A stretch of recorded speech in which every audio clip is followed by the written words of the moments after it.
Hi there, in this video I will show you how to increase Telegram download speed. So for this, first of all, you need to convert from your data to Wi-Fi network. It is more faster than data. Then what you can do is open your Telegram app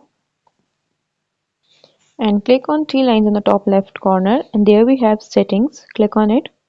Scroll down and there we have Telegram Premium. So you can buy their plan and then you will get faster download speed. The other way is you can simply go back and open your settings.